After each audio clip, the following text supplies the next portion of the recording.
ನಮಸ್ಕಾರ ವೀಕ್ಷಕರೇ, ನೀವು ನೋಡ್ತಾ ಇದ್ದೀರಾ KK2 ನ್ಯೂಸ್. ನಾನು ವಿಜಯ್. ಶಿವಾಜಿ ಮಹಾರಾಜರ ಜಯಂತಿಯ ಕಾರ್ಯಕ್ರಮದಲ್ಲಿ ಕೋಮಿಗೆ ನೋವುಂಟು ಮಾಡಿರುವ ಆರೋಪ.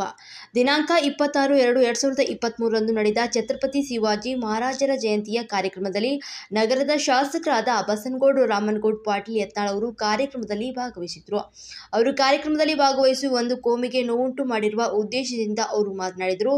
ವಿಜಯಪುರದ ಸೌಹಾರ್ದತೆಗೆ ಧಕ್ಕೆ ತಂದು ಕೋಮು ಗಲಭೆಗೆ ಪ್ರಚೋದನೆಯನ್ನು ನೀಡಿದ್ದಾರೆ. ಮುಸ್ಲಿಂ ಸಮುದಾಯದ ರಾಜ ಮಹಾರಾಜರ ಬಗ್ಗೆ ಕೀಳು ಮಟ್ಟದ ಬಗ್ಗೆ ಮಾತನಾಡಿರುತ್ತಾರೆ ಮತ್ತು ಮಹಾರಾಜ ಹಜರತ್ ಟಿಪ್ಪು ಸುಲ್ತಾನ್ ಬಗ್ಗೆ ಅವಹೇಳನಕಾರಿ ಇಲ್ಲ ಸಲ್ಲದ ಆರೋಪವನ್ನ ಮಾಡಿದ್ದಾರೆ.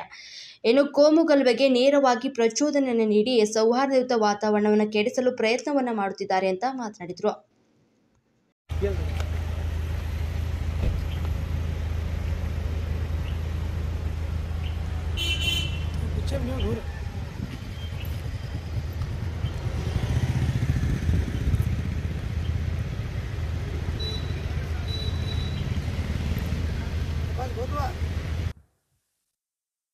अस्सलाम वालेकुम। आज हम बीजापुर शहर में एसपी ऑफिस के पास एसपी ऑफिस को आए थे कि पिछली बार 26 तारीख को जो बसनगौड़ा यत्नाल साहब सारे मुसलमानों को और टीपू सुल्तान को जो अंग्रेज़ों को देश छुड़ाने के वास्ते जो जंग लड़े थे, उनके जो फ्रीडम फाइटर जिनको पुकारा जाता है और हिंदुस्तान में पहली बार फर्स्ट जो मिसाइल मैन के नाम से भी जाना जाता है, जो हिंदुस्तान को मिसाइल बनाने की टेक्निक दे के शक्तिशाली हिंदुस्तान को बनाए थे, तो उनको एक फ्रीडम फाइटर को ओपन स्टेज पर गालियां दे रहे बसनगौड़ा यत्नाल साहब। तो इनके खिलाफ में हम एसपी साहब को मिल को उनको ऊपर एफआर करने की मांग करें और उनको एफआर का भी ये दे, तो फिर पीएफ क्या को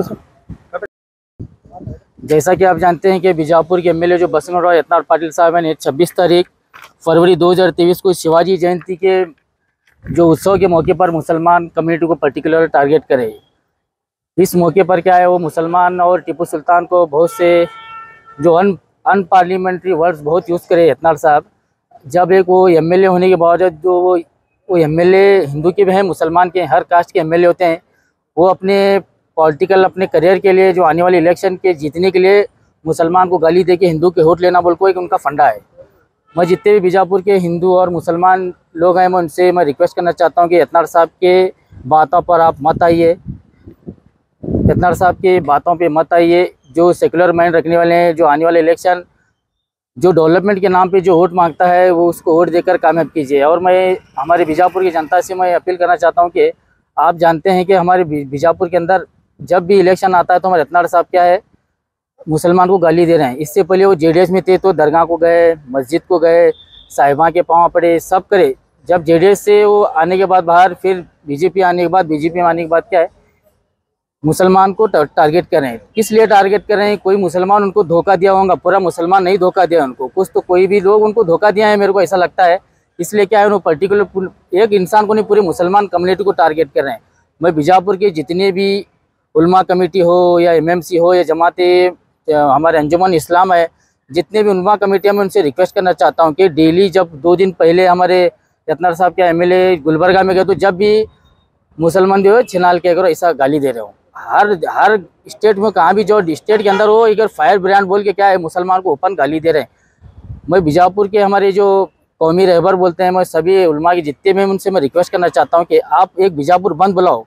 आज यानी कि मंगल दिन है, जुमा के दिन बंद बुला के अर्जेंट मीटिंग करके क्या इसके बारे में क्या है, प्रोटेस्ट करके एक मेमोरेंडम देंगे डीसी साहब को, एसपी साहब को, इसके ऊपर एक्शन लो बोल के। आप ऐसे ही यत्नाल साहब गाली दे रहे हैं, हमको कुछ पता नहीं होगा, हमको ऐसे ही करते बैठेंगे तो ये डेली ऐसा ही मेमोरेंडम देना होगा, ऐसा ही कुछ एक्शन नहीं होगा, ऐसे ही करते बैठोगे तो बहुत से बीजापुर के अंदर शांति भंग होने के चांसेस हैं। क्या करें, यहाँ पर हम एसपी साहब को क्या मेमोरेंडम दे PIL दाखिल कर रहे हैं बोल के एफआईआर करने के लिए हमें एसपी साहब को मिले। एसपी साहब क्या रिक्वेस्ट करें, मैं जल्द से जल्द इसके ऊपर कार्रवाई करके इसके ऊपर एक्शन लूँगा बोल के एसपी साहब हमको भरोसा दिलाए हैं। मैं बीजापुर भी और से जितने भी जो सेकुलर माइंड के जो संघ हैं, जितने भी हैं, एमएलए यत्नाल साहब के खिलाफ आवाज़ उठा को ये जो इन्होंने जो कम्युनल राइट्स जो करना चाह रहे हैं, उसको स्टॉप करने की कोशिश कीजिए। आपको पता है कि 2013 में एमएलए बावन साहब एमएलए थे, 2014 के अंदर फिर जब भी वो दंगा कर रहे थे, आपको पता है ये एमएलए जो है जो पूरा बीजापुर के माहौल को शांति भंग करना चाह रहा है। मैं बीजापुर के सभी उलमा से और एक बार रिक्वेस्ट करना चाहता हूँ, आप एक प्लेटफॉर्म पे आइए, हिंदू मुसलमान जैसा एक सबको लीजिए, स्वामी को भी लीजिए, सेकुलर मैंडेट के स्वामी भी हैं, तबलीग अहले सुन्नी को बाजू रखिए, अर्जेंट मीटिंग करिए, करके क्या इसके बारे में एक्शन लेने के लिए कुछ भी प्लान कीजिए। मैं इतनी बात करके अपनी मेरी बात खत्म करता हूँ। आमिर सोहेल पटेल। एक ही बात कहना चाहता हूँ कि अगर बसवनगुड़ा यत्नाल साहब मुस्लिम को देखे तो अगर आपको जलन पैदा होती है तो जेडीएस में जब थे तो आप टोपी पहने थे, मुझे पता नहीं कि आप किसको पैदा हुए थे बोल के, आप किसको पैदा हुए थे बोल के पता नहीं, क्योंकि टोपी पहने थे।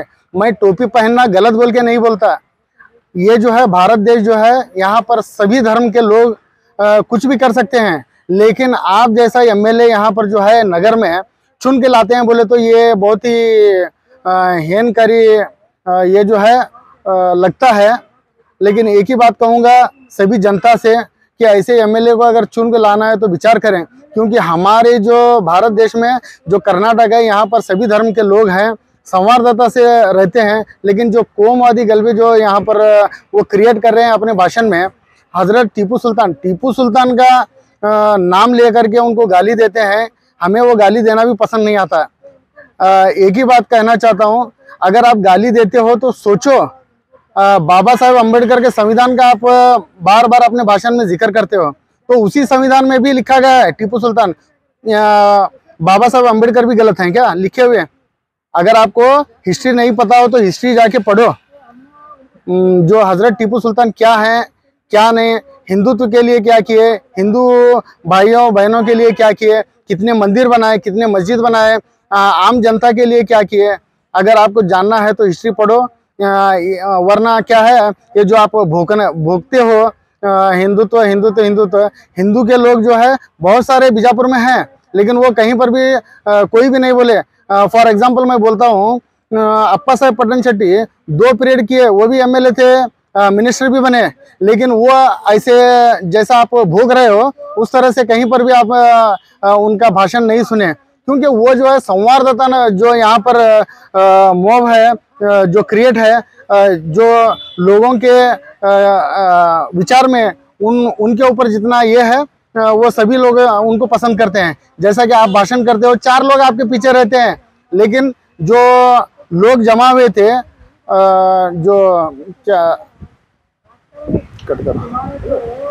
एक मिनट, शिवाजी जयंती में जो लोग जमा हुए थे वहां पर कितने लोग, लेकिन वो शिवाजी जयंती में जमा हुए थे, इसलिए जमा हुए थे कि वो जयंती एक महावीर की थी, जो शिवाजी महाराज बोलते हैं, उनके ही सेना में 30% लोग मुस्लिम थे, वो कभी मुस्लिम के खिलाफ नहीं दिए। कहीं पर भी आप उनकी भी हिस्ट्री पढ़ो, जातिवाद कहीं पर भी नहीं किए। जितने भी दलित थे, दलितों को अगर आगे लाने के लिए वो बात किए तो उस समय भी